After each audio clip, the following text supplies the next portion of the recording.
Hello everyone, welcome back to Best Horror Story channel. आज के हमारे नए कहानी का नाम है भूतिया फ्लैट। एक बार एक नया विवाहित जोड़ा नए शहर में रहने जाते हैं। मैंने तो आपको बताया ही नहीं कि इनकी क्या कहानी है। इस नए विवाहित जोड़े में लड़के का नाम विक्रम और लड़की का नाम साक्षी है। विक्रम की शादी को अभी कुछ ही महीने हुए थे। दोनों बहुत खुश थे।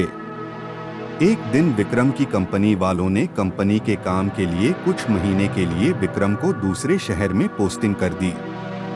कंपनी ने जो फ्लैट दिया उसमें ये लोग रहने जाते हैं, पर इनको पता था इनकी जिंदगी का सबसे डरावना सच बनने वाला है। पहले दिन ही साक्षी और विक्रम ने मिलकर पूरा फ्लैट सजा लिया। फ्लैट 2 बहक का था तो ज्यादा समय नहीं लगा। विक्रम और साक्षी ने क्या देखा, ये लोग नए शहर में ढलने की कोशिश की बात एक दूसरे से करने लगे और खाना खाकर अपने बेडरूम में सोने चले जाते हैं। देर रात में विक्रम की नींद खुल जाती है।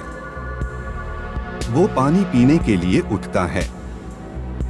पलटकर जब वो साक्षी की तरफ देखता है तो उसे वहां साक्षी नहीं दिखती। थोड़ी देर बाद विक्रम के गले पर 2 हाथ पीछे से उसके ऊपर आते हैं।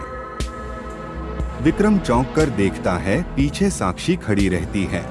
साक्षी ने बोला, क्यों चौंक गए? मैं बाथरूम गई थी। तुम क्यों जगे हो? विक्रम बोलता हूँ, कुछ नहीं, बस पानी पीने के लिए जगा था। ये लोग फिर सो जाते हैं। सुबह उठकर साक्षी दोनों के लिए नाश्ता और खाना बनाती है। विक्रम नाश्ता करके अपना टिफिन लेकर काम पर निकल जाता है।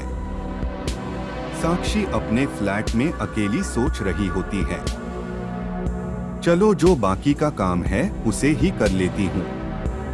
वो कपड़े धुलने के लिए वॉशिंग मशीन की तरफ जाती है। फिर मशीन में कपड़े धुलने के लिए डालकर वहां से चली जाती है। थोड़ी देर बाद वो वापस आती है तो देखती है कि कपड़े तो वॉशिंग मशीन में है ही नहीं। वो घबराकर इधर उधर ढूंढते ढूंढते अपने बेडरूम में पहुंचती है। वहां उसके सारे गीले कपड़े उसके बिस्तर पर थे।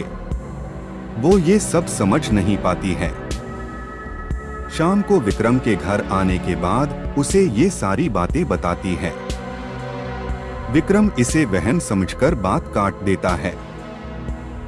विक्रम क्यों डर गया? रात में दोनों अपने बेडरूम में सोने चले जाते हैं। तभी रात में किसी की तेज तेज सांस लेने की आवाज विक्रम को सुनाई देती है। विक्रम धुंधली आंखों से बैठता है और मुड़कर देखता है तो वो बिस्तर से डर के मारे गिर जाता है।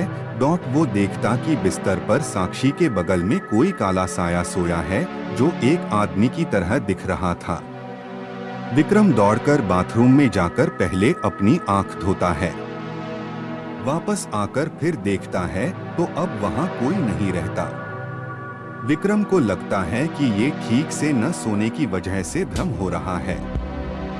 इसी तरह 1 हफ्ता बीतने के बाद दोनों अब तक कई बार डर का सामना कर चुके थे, पर वो उसे भ्रम मानकर बार बार टाल देते थे। क्या थी उस भूतिया फ्लैट की सच्चाई? फिर एक दिन रात में दोनों अपने बिस्तर पर सोए थे।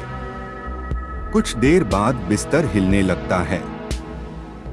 दोनों की नींद खुल जाती है। पहले साक्षी उठती है तो सब नॉर्मल था। फिर भी वो चेक करने के लिए बिस्तर के नीचे झांकती है और जैसे ही वो बिस्तर के नीचे झांकती है कोई उसका बाल पकड़कर बिस्तर के नीचे खींच लेता है।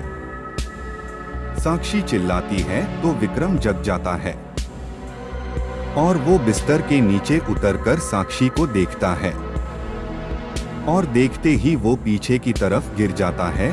वो देखता है साक्षी के लेटी हुई उसकी तरफ देख रही है और साक्षी के पीछे कोई है जो साक्षी का सिर जमीन पर दबाया हुआ है।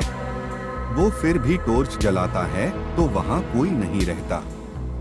फिर वो साक्षी को बाहर निकालता है। दोनों बहुत डर जाते हैं। विक्रम और साक्षी दोनों कमरे से बाहर जाने की कोशिश करते हैं। पर कोई दरवाजे का पास खड़ा रहता है। दोनों की हिम्मत नहीं होती आगे बढ़ने की। तभी विक्रम अपना टॉर्च जलने की सोचता है। टॉर्च काम नहीं करता।